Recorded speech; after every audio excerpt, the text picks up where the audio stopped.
मैं आश्रम नहीं जाऊंगी। मेरी बहू ने मुझे और उन्हें खाना खाते मेरी बहू ने मेरे बेटे को कहा कि तुम्हारी माँ कितनी बेशर्म है। मेरे पति के देहांत के बाद मैं अपने इकलौते बेटे के यहाँ रहती थी। मेरी बहू का एक अलग ही रूप मुझे देखने को मिला, साथ ही बेटे का भी। दोनों के मन में क्या है मैं अच्छे से जानती हूँ।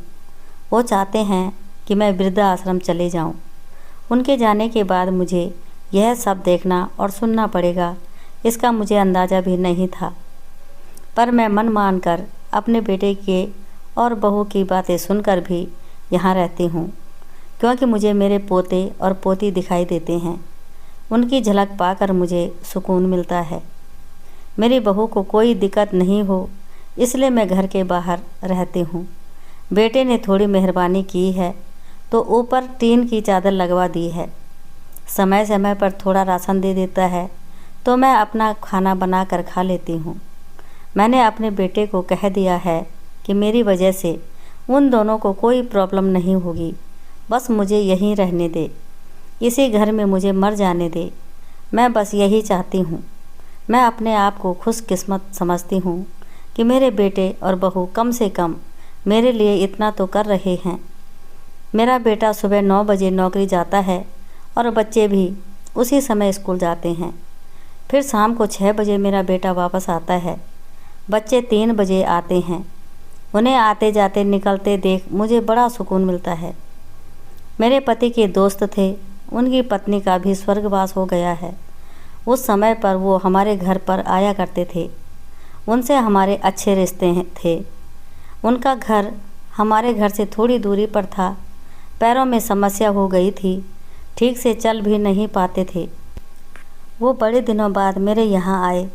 मुझे उन्हें देखकर अच्छा लगा। उनका हाल भी मेरी तरह ही था। बच्चे अब उनसे भी परेशान थे। आकर मेरे पास आकर दुखड़ा रोते थे और उन दिनों को याद करते थे। बुढ़ापा हम जैसों को बहुत रुलाता है। उनकी पत्नी का स्वर्गवास हो गया था और उन्हें चलने उठने में समस्या थी, इसलिए वो तो अपना खाना भी नहीं पाते थे। मेरे पास आए तो मैं समझ गई कि यह इतनी मुसीबत में चलकर पुराने दोस्तों के यहाँ चाय और खाने की चाह में ही आते होंगे। उनकी भी अपनी मजबूरी थी। वो आए तो मैंने उनके लिए खाना बनाया और उन्हें खिलाया। मना कर रहे थे नहीं खाना, लेकिन मुझे पता था कि उनको भूख लगी है। मेरी बहू ने मुझे और उन्हें खाना खाते देख लिया। वो कुछ भी ना बोली, ऐसे ही वो यहाँ 2-3 बार आए। जब भी वो आते मैं उन्हें खाना खिलाती।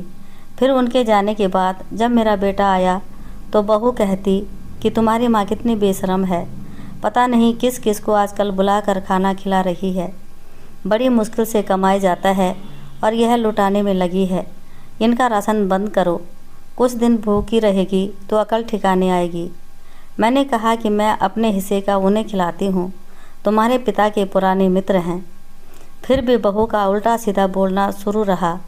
घर के बाहर रहकर इनको आज़ादी मिल गई है, पता नहीं क्या क्या करती है।